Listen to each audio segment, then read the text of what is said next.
Imagine कीजिए आपकी salary 25,000 थी, फिर 40,000 हो गई, कुछ साल बाद 60,000। और लॉजिकली देखा जाए तो बैंक बैलेंस भी बढ़ना चाहिए था। बट रियलिटी में क्या होता है? महीने के एंड में फिर भी बैलेंस ऑलमोस्ट सेम, कभी 3,000, कभी 5,000, कभी जीरो। क्वेश्चन ये है, सैलरी बढ़ रही है, फिर भी पैसा क्यों नहीं बचता? ये कोइंसिडेंस नहीं है, ये एक पैटर्न है। और ये pattern specially salaried middle class में बहुत कॉमन है। चलिए एक सिंपल एग्जाम्पल लेते हैं। राहुल की सैलरी 30,000 थी।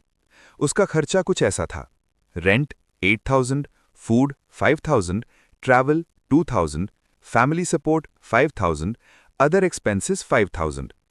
टोटल खर्चा 25,000, सेविंग्स 5,000। अब राहुल की सैलरी बढ़कर 50,000 हो गई। अब आइडियली सेविंग्स 20,000 होनी चाहिए थी। बट क्या हुआ?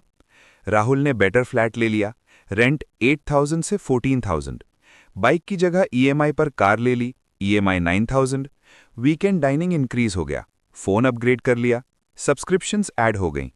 अब नया खर्चा: rent 14,000, car EMI 9,000, fuel 4,000, food and outings 8,000, other expenses 10,000, total 45,000, savings 5,000।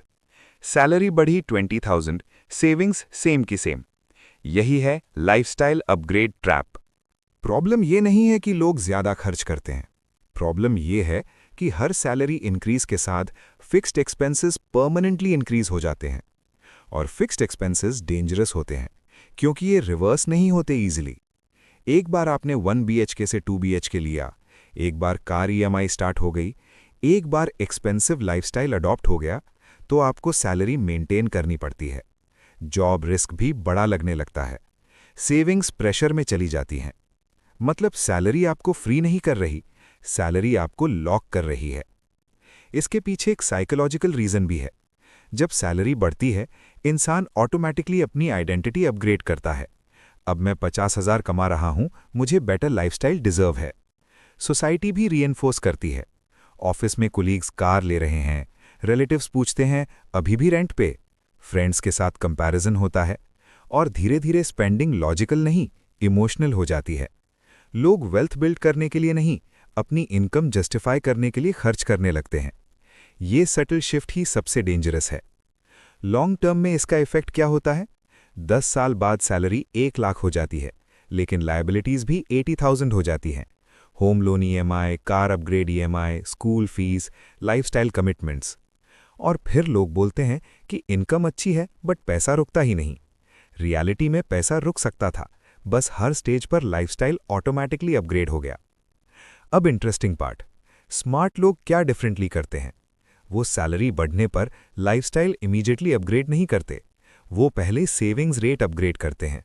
अगर सैलरी 20,000 बढ़ी तो वो डिसाइड करते हैं 10,000 इन्वेस्ट होगा, बाकी 10,000 से ही लाइफस्टाइल इंप्रूव होगा। ये वीडियो का कोर आइडिया सिंपल है। सैलरी इंक्रीज प्रॉब्लम सॉल्व नहीं करती। स्पेंडिंग बिहेवियर डिसाइड करता है कि आप फाइनेंशियली फ्री होंगे या स्टक।